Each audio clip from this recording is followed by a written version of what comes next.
ओम साई राम। श्री साई सचरित्र अध्याय 29 भाग 2। भाग 2 की प्रमुख विषय हैं तेंदुलकर कुटुंब, कैप्टन हाटे, पवित्र रुपया, श्री वामन नार्वेकर। तेंदुलकर कुटुंब। बंबई के पास बांद्रा में एक तेंदुलकर कुटुंब रहता था जो बाबा का परम भक्त था। श्रीयुत रघुनाथराव तेंदुलकर ने मराठी भाषा में श्री साईनाथ भजन माला नामक एक पुस्तक लिखी है जिसमें लगभग 800 अभंग और पदों का समावेश तथा बाबा की लीलाओं का मधुर वर्णन है। यह बाबा के भक्तों की पढ़ने योग्य पुस्तक है। उनका ज्येष्ठ पुत्र बाबू डॉक्टरी परीक्षा में बैठने के लिए अनवरत प्रयास कर रहा था। उसने कई ज्योतिषियों को अपनी जन्म कुंडली दिखाई, परंतु सभी ने बतलाया कि इस वर्ष उसके ग्रह उत्तम नहीं हैं, किंतु अगले वर्ष परीक्षा में बैठने से उसे अवश्य सफलता प्राप्त होगी। इससे उसे बड़ी निराशा हुई और वह अशांत हो गया। थोड़े दिनों के साथ उसने अपने पुत्र की निराशा तथा अशांति की बात भी बाबा से कही।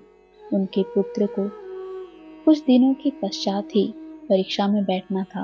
बाबा कहने लगे कि अपने पुत्र से कहो कि मुझ पर विश्वास रखे। सब भविष्य कथन तथा ज्योतिषियों द्वारा बनाई कुंडलियों को एक कोने में फेंक दे और अपना अभ्यास क्रम चालू रख शांत चित्त से परीक्षा में बैठे। वह अवश्य ही इस वर्ष उत्तीर्ण हो जाएगा। उससे कहना कि निराश होने की कोई बात नहीं है। माँ ने घर आकर बाबा का संदेश पुत्र को सुना दिया। उसने घोर परिश्रम किया और परीक्षा में बैठ गया। सब पर्चों के जवाब बहुत अच्छे लिखे थे, परंतु फिर भी संशयग्रस्त होकर उसने सोचा कि संभव है कि उत्तीर्ण होने योग्य अंक मुझे प्राप्त न हो सके। इसलिए उसने मौखिक परीक्षा में बैठने का विचार त्याग दिया। परीक्षक तो उसके पीछे ही लगा था। उसने एक विद्यार्थी द्वारा सूचना भेजी कि उसे लिखित परीक्षा में उत्तीर्ण होने लायक अंक प्राप्त हैं। अब उसे मौखिक परीक्षा में अवश्य ही बैठना चाहिए। इस प्रकार प्रोत्साहन पाकर वह उसमें भी बैठ गया तथा दोनों परीक्षाओं में उत्तीर्ण हो गया। उस वर्ष उसकी ग्रह दशा विपरीत होते हुए भी बाबा की कृपा से उसने सफलता पाई।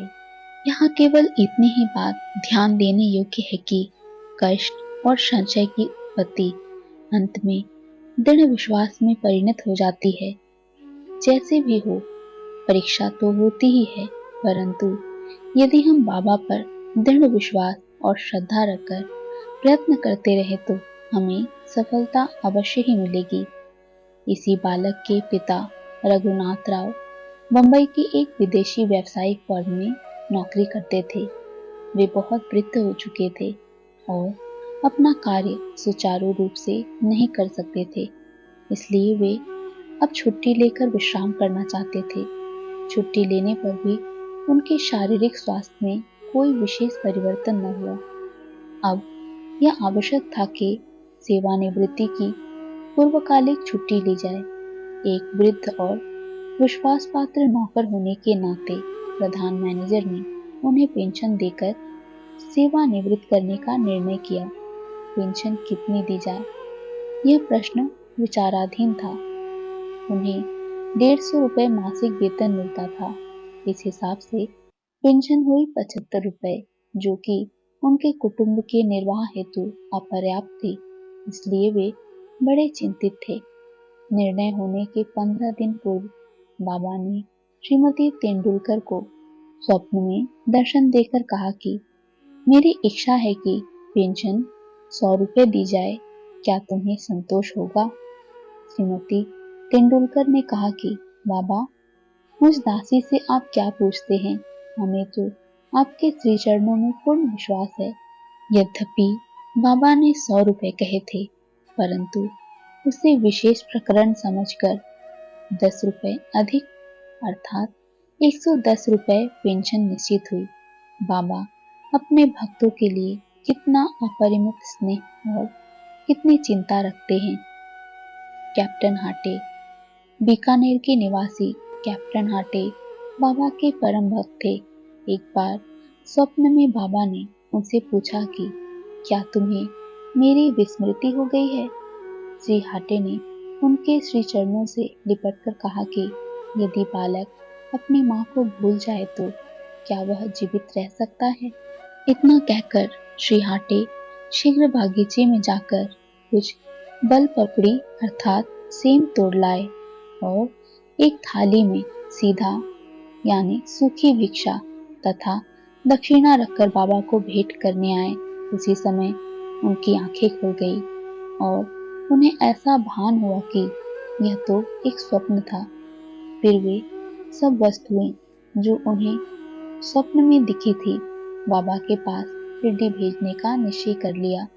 कुछ दिनों के पश्चात वे ग्वालियर आए और वहां से अपने एक मित्र को 12 रुपए का मनी ऑर्डर भेजकर पत्र में लिख भेजा कि 2 रुपए में सीधा की सामग्री और वाल पापड़ी आदि मोल लेकर तथा 10 रुपए दक्षिणा स्वरूप रखकर मेरी ओर से बाबा को भेज देना।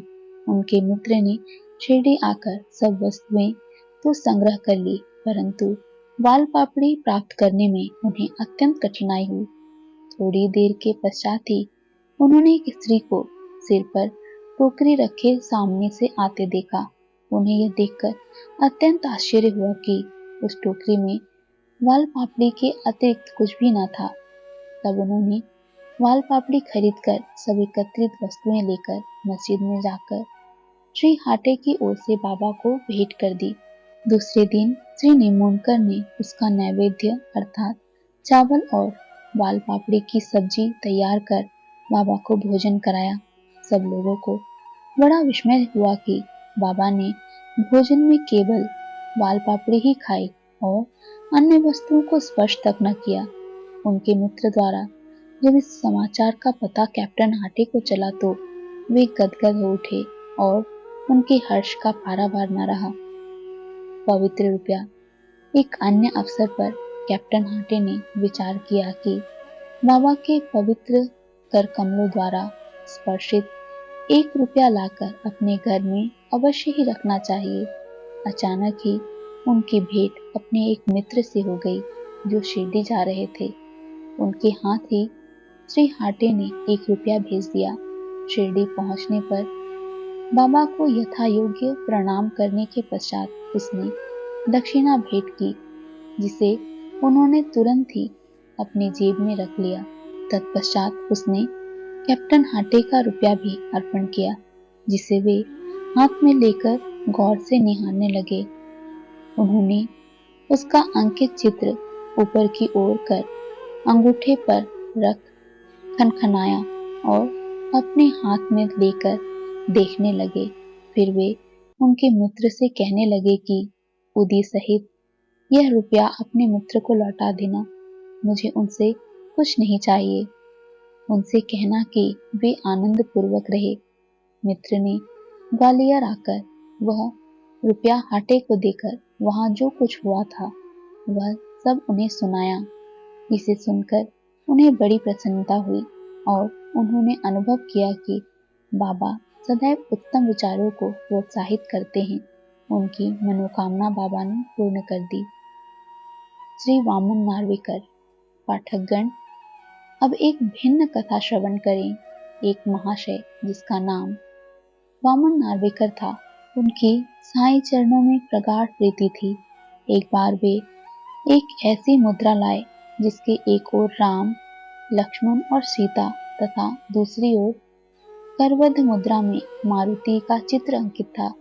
उन्होंने यह मुद्रा बाबा को इस अभिप्राय से भेंट की कि वे इसे अपने कर स्पर्श से पवित्र कर उदी सहित लौटा दें, परंतु उन्होंने उसे तुरंत अपनी जेब में रख लिया।